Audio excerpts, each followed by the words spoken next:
जय हिंद दोस्तों, जय हिंद बच्चों। ज्योग्राफी 365 में आपका स्वागत है। आज हमारा राजस्थान का स्वतंत्रता आंदोलन है, शौर्य परंपरा वाली, जिसको हम राजस्थान अध्ययन बोलते हैं।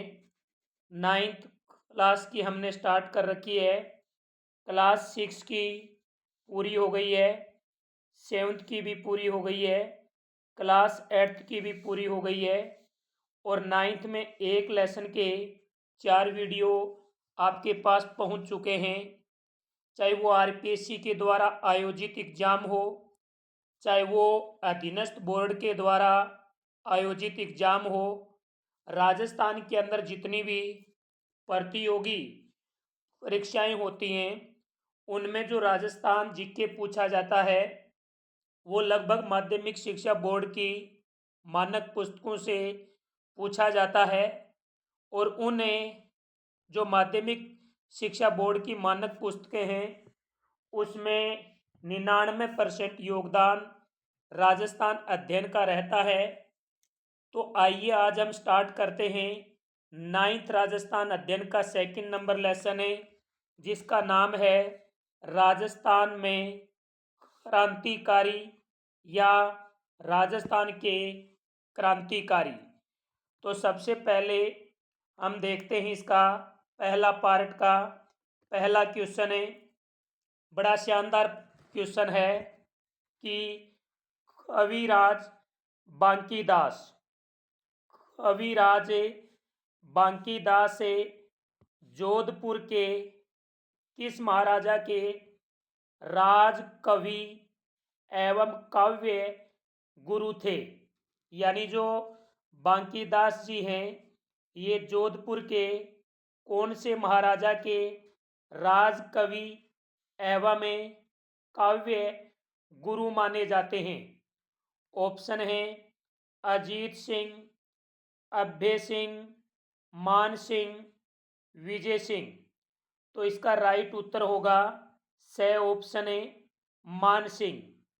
क्वेश्चन नंबर 2 है मराठा सरदार होलकर ने कहाँ पर शरण ली। मराठा सरदार होलकर ने कहाँ पर शरण ली थी। अलवर में, भरतपुर में, धौलपुर में या फिर करौली में जाकर। तो इसका राइट उत्तर होगा मराठा सरदार ने भरतपुर के अंदर शरण ली थी, ब ऑप्शन। क्वेश्चन नंबर 3 है 3 नंबर है भरतपुर के किस महाराजा ने अंग्रेजों से संधि के बावजूद भी होलकर को अंग्रेजों के हवाले करने से इनकार कर दिया। यानी भरतपुर का वह कौन सा महाराजा था जिन्होंने अंग्रेजों से संधि तो कर ली लेकिन उसके बावजूद भी होलकर को अंग्रेजों के हवाले या अंग्रेजों को सौंपने के लिए इनकार कर दिया, मना कर दिया। ऑप्शन है रणजीत सिंह, अजीत सिंह, अभय सिंह, मान सिंह। तो वो था राजा रणजीत सिंह।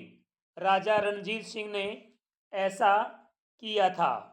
क्वेश्चन नंबर 4 है कि नागरी प्रचारिणी सभा कितने भागों में प्रकाशित हुई।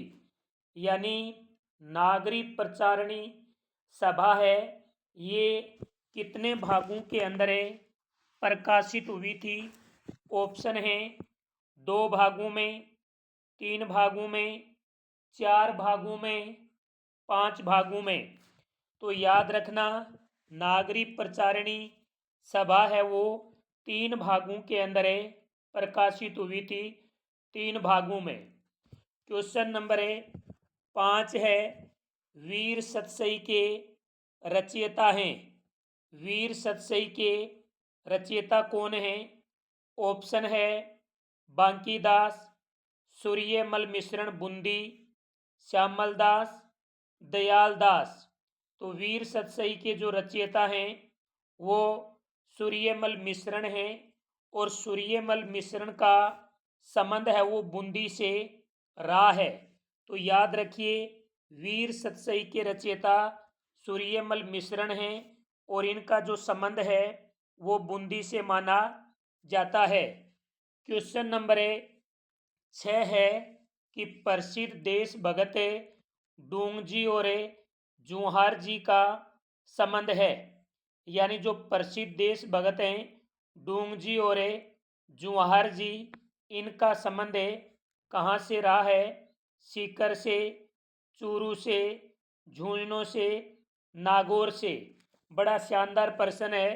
तो प्रसिद्ध देश भगत डूंगजी और जवाहर जी का संबंध है वो सीकर से माना जाता है। ए ऑप्शन इसमें राइट है। क्वेश्चन नंबर 6 है अंग्रेजों ने प्रसिद्ध देश भगत डूंगजी को किस दुर्ग में यानी कैद किया? यानी डूंगजी को अंग्रेजों के द्वारा किस दुर्ग में कैद किया गया? ऑप्शन है आगरा दुर्ग, अजमेर दुर्ग, जोधपुर दुर्ग, रणथंभौर दुर्ग। तो अंग्रेजों ने डूंगजी को आगरा दुर्ग के अंदर कैद किया था। तो राइट ऑप्शन है इसमें ए। क्वेश्चन नंबर 7 है डूंगजी का निधन किस दुर्ग में हुआ? यानी डूंगजी को आगरा दुर्ग में कैद किया गया, लेकिन डूंगजी का जो निधन है वो कौन से दुर्ग में हुआ? ऑप्शन है आगरा दुर्ग, अजमेर दुर्ग, जोधपुर दुर्ग, रणथंभौर दुर्ग।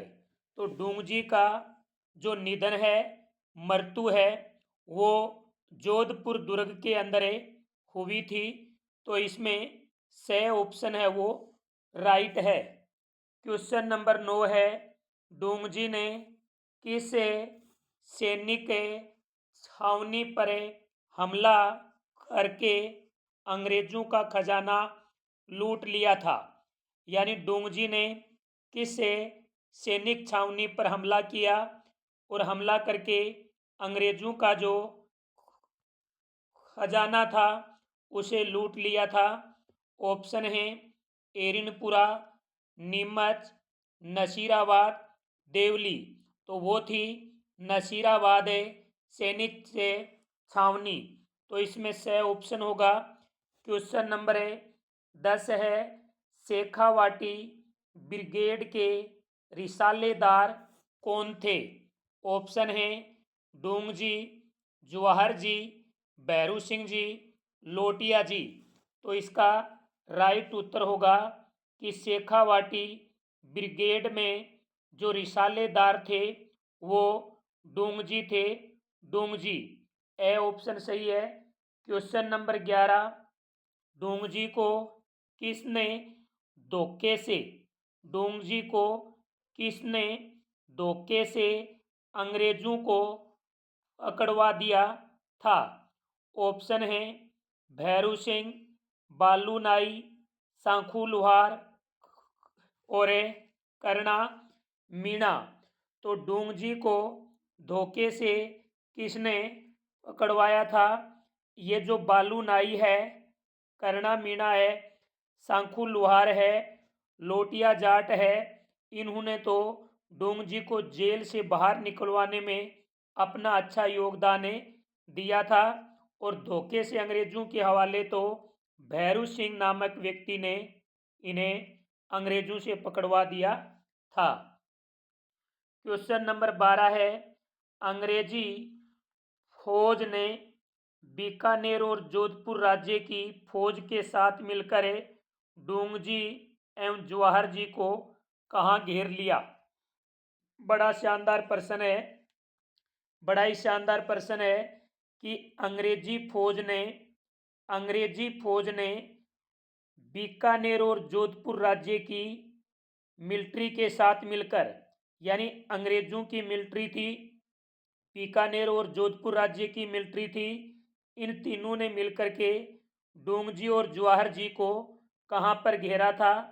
गढ़सीसर बीकानेर में, नोखा बीकानेर में, लूणकरणसर बीकानेर में, या फिर है खाजूवाला बीकानेर में। तो देखिए इसका जो राइट उत्तर होगा वो होगा गढ़सीसर बीकानेर, गढ़सीसर बीकानेर। अगला क्वेश्चन है, इसकी व्याख्या भी थोड़ी सी आप ध्यान में रखना, जहाँ से प्रश्न पूछा जा सकता है कि उस समय जवाहर जी तो भाग करके बीकानेर रियासत में एक स्थान है खेर खेर खट्टा नामक स्थान पर पहुंच गए थे, और जहां पर महाराजा रतन सिंह था वहां का, उन्होंने जवाहर जी को बड़े ही प्रेम पूर्वक अपने पास रखा।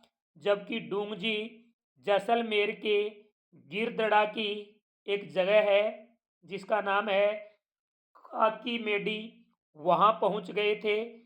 लेकिन जहां जोधपुर की सेना ने धोखे से इन्हें कैद कर लिया और अंग्रेजों के हवाले कर दिया या अंग्रेजों को सौंप दिया था। तो ये व्याख्या याद रखना, कई बार ऐसे प्रश्न भी बन के आ जाते हैं। अगला प्रश्न, इसके साथ साथ एक बात और याद रखना, डोंगजी का सबसे ज़्यादा सहयोग किया था जवाहर जी ने, लोटिया जाट ने, सांखू लोहार ने, बालू नाई ने, और एक है अरुणा मीणा ने इनका अच्छा सहयोग किया था। क्वेश्चन नंबर 13 है, लुट्ठू जी निठारवाल का जन्म कहाँ हुआ? लुट्ठू जी निठारवाल का जन्म कहाँ हुआ वो बाद की बात है, लेकिन हुआ कब ये पहले की बात है। तो लुट्ठू जी निठारवाल का जन्म कब हुआ? ऑप्शन है 1855 में, 1801 में, 1804 में, 1805 में।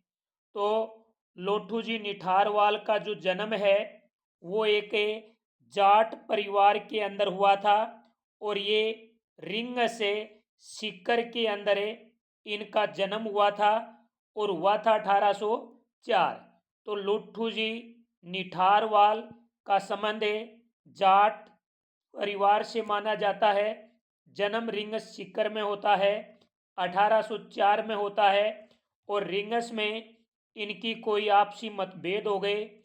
आपसी मतभेद होने के कारण यह अपनी बहन के पास से बठोट चला गया और वहीं पर अपना जीवन व्यतीत किया, और अंत में 1855 में इसका देहांत हो गया। तो क्वेश्चन नंबर 13 में सही ऑप्शन आएगा। क्वेश्चन नंबर 14 है, लोठू जी निठारवाल का जन्म कहाँ हुआ? जन्म कहाँ हुआ? तो जन्म रिंग से सीकर के अंदर एक जाट परिवार के अंदर इनका जन्म हुआ था। तो इसमें दया आ जाएगा।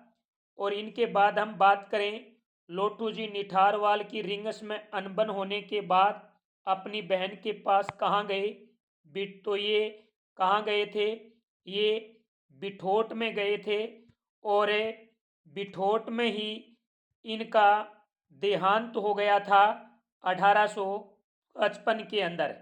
बिठोट में अपनी बहन के पास गए और इनका देहांत हुआ 1855 में। क्वेश्चन नंबर 18 है, अमरचंद भाटिया का जन्म कब हुआ और कहाँ हुआ? तो देखिए आपको बता दें, जो अमरचंद भाटिया है इनकी भी कहानी बड़ी शानदार है। अमरचंद भाटिया का जन्म है वो होता है यानी 1793 में। 1793 में अमरचंद भाटिया का जन्म होता है, और 1858 के अंदर इनकी मृत्यु हो जाती है। और इनका जो जन्म है, इनका जो संबंध है वो बीकानेर से माना जाता है। देश के प्रथम स्वतंत्रता संग्राम में राजस्थान का ये पहला व्यक्ति है जिसको ब्रिटिश सरकार ने फांसी पर लटकाया था, और फांसी पर लटकाने का कारण इनका क्या था कि इन्होंने अपनी संपूर्ण धनराशि आज़ादी की लड़ाई के लिए यानी तांते टोपे को दे दी थी। इसी चक्कर में इनको अपना बलिदान देना पड़ा। तो अमरचंद भाटिया का जन्म है, इसमें 18 में ए ऑप्शन आएगा और 19 में बे ऑप्शन आएगा। 18 में जन्म पूछा है, जन्म में ए ऑप्शन है और मृत्यु है इसमें बे ऑप्शन है। क्वेश्चन नंबर 20 है, अमरचंद भाटिया का संबंध है, तो अभी मैंने बताया बीकानेर से है। तो ये थे आपके इस लेसन के 20 वेरी वेरी इंपॉर्टेंट पर्सन है। बाकी के हम देखेंगे सेकंड वीडियो में। वीडियो अच्छा लग रहा है तो आप वीडियो को ज़्यादा से ज़्यादा अपनी मित्र मंडली में शेयर करें। जो विद्यार्थी जो मित्र पहली बार वीडियो देख रहे हैं या पहली बार इस चैनल पर विजिट कर रहे हैं वो चैनल को सब्सक्राइब करें। जय हिंद, जय भारत।